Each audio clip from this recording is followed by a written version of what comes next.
Debuting in Batman number 1, Catwoman has gone through quite a few changes over her 78-year history. Originally referred to as the Cat, Selina Kyle is a small-scale jewel thief who transitions into being a full-blown supervillain and romantic partner of Batman's. Despite her complex personality, the character is typically presented as nothing more than sex on a stick, and primarily valued for her body.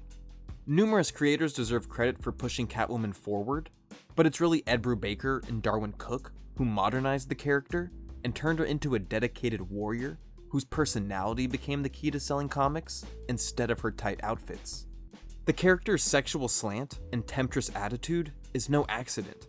Batman co-creator and notorious schmuck Bob Kane said in his autobiography that women have a habit of taking over men's souls, and described relationships between men and women as a hybrid between love and resentment.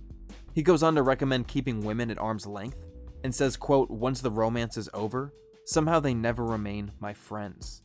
This simple and misogynistic outlook on women limited the character in her early years, because she was written as an object who constantly tricked people instead of an individual with hopes and fears.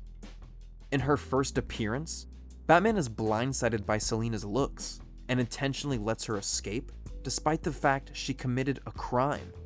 As if that's not bad enough, he threatens to spank her, and Robin even catches him fantasizing about Selina after she leaves. With that restrictive mold holding her back, it took years for Catwoman to become more than just a seductive thorn in Batman's side. Hello, Batman. You're a rare lady, Catwoman. You're right on time. Thanks to the work of writers like Frank Miller and Mindy Newell in the late 80s, Selina slowly morphed into an anti-hero who protects vulnerable people in addition to lounging around and stealing jewels. In Batman Year 1, her origin story was tweaked to include a history of prostitution and living on the streets, experiences that made her more empathetic towards people in desperate situations. Sure, she still steals and has fun doing it, but she wants to help people instead of act selfishly all the time.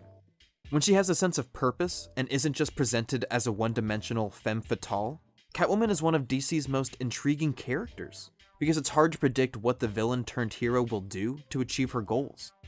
Unfortunately, the comic book industry focused more on explosions and boobs in the 90s than depth and character development, so her growth was essentially put on hold while her physique received most of the attention for a number of years. Back in 2000, years before he killed Captain America and introduced Marvel fans to the Winter Soldier, Ed Brubaker was busy writing Batman. When group editor Matt Idelson asked him what he thought about the current Catwoman series, Brubaker had no problem being blunt. He described the title as insulting to female readers, especially the way the artist depicted her body, and said the best way to attract both old and new fans was to bring Selina back to her gritty East End roots established in Year 1. This conversation was enough for Idelson to offer Brubaker the book with pretty much free reign, but the writer would only accept if he could bring on a new artist and change the costume. After seeing a few pages from Darwyn Cooke's Batman Ego, Brubaker successfully lured the artist, who was busy working on the New Frontier at the time, to illustrate the first arc by telling him he could redesign Catwoman's look. Originally, their debut issue was slated as Catwoman number 95, but when Cooke's pencils started coming in, the higher-ups at DC decided to reboot the book with a new number 1. To make the relaunched title feel like a fresh chapter in the character's life, DC instructed writer John Francis Moore to end his series on a cliffhanger that looked like Catwoman had been murdered. This way, when she re-emerges, the new series could be interpreted as a rebirth for the character as she returns home and tries to establish a different path for herself. A key component both the writing and art emphasize is how self-reflective this version of Selina is. She wants more from her life, but just like the rest of us, she isn't sure what she wants to do or if she considers herself a good person. While Superman and Batman may be driven to save the world, Selina just wants to like herself and sleep comfortably. Depressed for most of the first issue, it's only when Selina finally puts on the costume and changes her body language does the audience finally understand how happy it makes her. On paper, the story is presented as a costume vigilante making her triumphant return, but in reality, it's a story about someone relearning how to love herself. To propel the character forward, Brubaker and Cooke give Selina a renewed sense of purpose.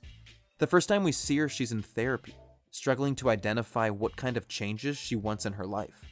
It's been 6 months since she last put on a mask, and Selina's unsure about what kind of person she wants to be, both in and out of the costume. She readily admits that she started her Catwoman career to help her friends, but the excitement and adrenaline have since gotten in the way and complicated things.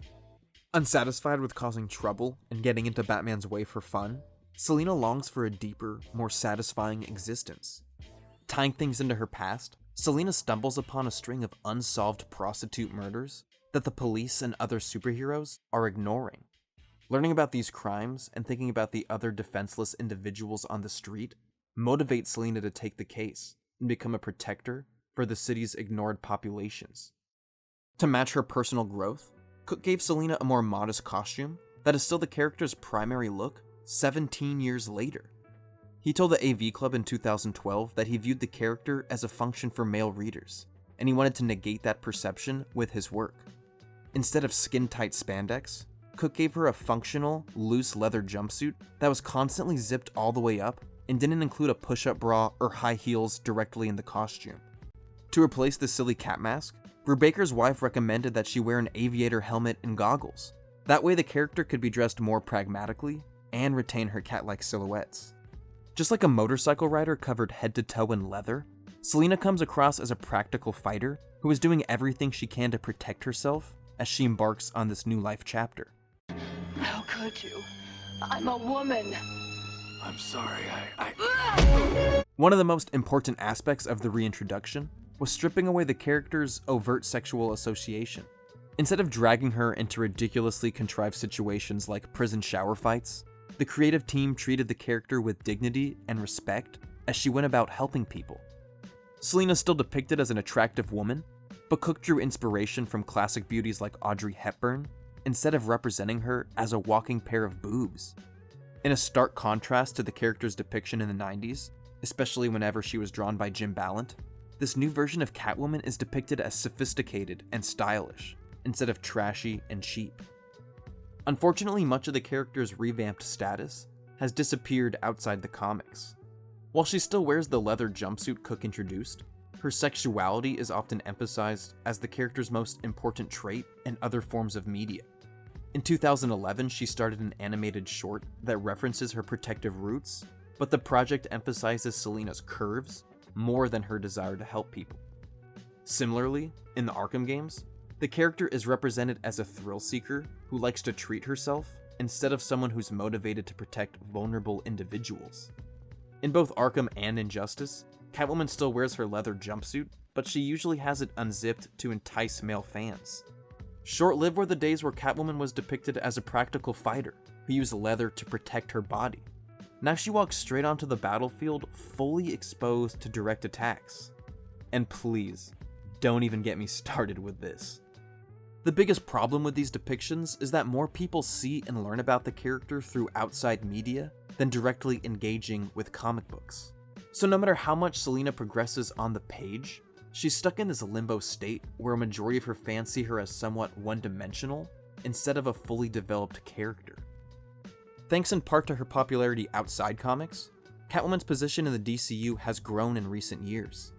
Under Tom King's supervision, Catwoman remains a motivated, independent character, despite the fact that she and Batman are now engaged. Sure, the two of them may get it on like a couple of stray cats, but Catwoman is valued by Batman and the readers for her ideas and actions, not her looks like when she was first introduced. She's still a sultry, confident individual who uses whatever assets she can to get ahead, but thanks to the work of Brubaker and Cooke, Catwoman has become so much more for modern audiences.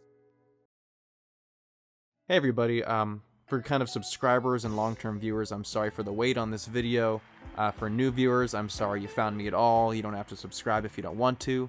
I hope you liked it though. Catwoman is a really interesting character, and I'm really excited to see where she goes in the future.